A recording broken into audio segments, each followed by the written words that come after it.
प्रशांत किशोर ने बिहार चुनाव से पहले ही अपनी पार्टी जनसुराज की हार मान ली है। ये सवाल आज इस वजह से खड़े हो रहे हैं क्योंकि हाल ही में प्रशांत किशोर ने एक न्यूज़ चैनल के साथ बातचीत के दौरान ऐसी बात कह दी जिसको सुनकर हर कोई हैरान है।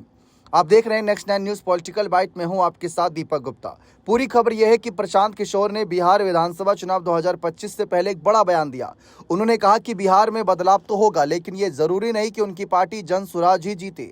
प्रशांत किशोर ने ये बात एक न्यूज़ चैनल से कही। उन्होंने ये भी कहा कि नीतीश कुमार नवंबर के बाद मुख्यमंत्री नहीं रहेंगे। बिहार में नया मुख्यमंत्री बनेगा क्योंकि राज्य की 60% से अधिक जनता बदलाव चाहती है और बदलाव होगा। जनसुराज पार्टी के सूत्रधार प्रशांत किशोर ने कहा कि बिहार चुनाव को लेकर उन्होंने कई दावे किए। बिहार में बदलाव तो तय है, ये बात बार बार कह रहे हैं, पर जनसुराज ही जीतेगा इसकी कोई गारंटी नहीं। अब ये बात भी प्रशांत किशोर साथ के साथ कहते चल रहे हैं। यानी प्रशांत किशोर अपनी पार्टी को लेकर कॉन्फिडेंस या ओवर कॉन्फिडेंस नजर बिल्कुल नहीं आ रहे। उनको पता है कि उनकी पार्टी हार भी सकती है, इसी वजह से वह हर संभावनाओं को साथ लेकर चल रही हैं। प्रशांत किशोर ने कुछ समय पहले बिहार की सभी 243 सीटों पर यात्रा करने का ऐलान किया। वह बिहार बदलाव यात्रा भी कर रहे हैं और अपनी सभाओं में दूसरी पार्टियों पर खूब हमला बोल रहे हैं। एक न्यूज़ चैनल से बातचीत में प्रशांत किशोर ने कहा कि बिहार में इस चुनाव के बाद सत्ता बदलेगी, ये तय है, लेकिन उन्होंने ये भी कहा कि जनसुराज की जीत की गारंटी नहीं। जब रिपोर्टर ने उनसे पूछा कि एक जानकार के तौर पर वे 2025 के चुनाव को कैसे देखते हैं और नतीजे क्या हो सकते हैं, तो प्रशांत ने जवाब दिया कि एक जानकार के तौर पर मैं इतना ही कह सकता हूं कि बिहार में बदलाव होगा। नीतीश कुमार नवंबर के बाद मुख्यमंत्री नहीं रहेंगे।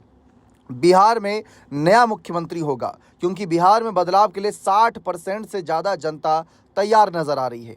पीके ने कहा कि अब उस बदलाव का मतलब ये नहीं कि जनसुराज ही होगा, इसकी गारंटी नहीं, वह तो आगे 4-5 महीने में तय होगा, लेकिन ये तय है कि बदलाव होगा। प्रशांत ने आगे कहा कि 2020 में जब जनता को परेशानी हुई तो उन्होंने एनडीए को 125 सीटों पर रोक दिया। सारे जाति के समीकरण धरे के धरे रह गए। बिहार में लोगों की इतनी दिक्कत है कि इसके बाद एंटी इनकम्बेंसी ना हो, यह मुमकिन नहीं।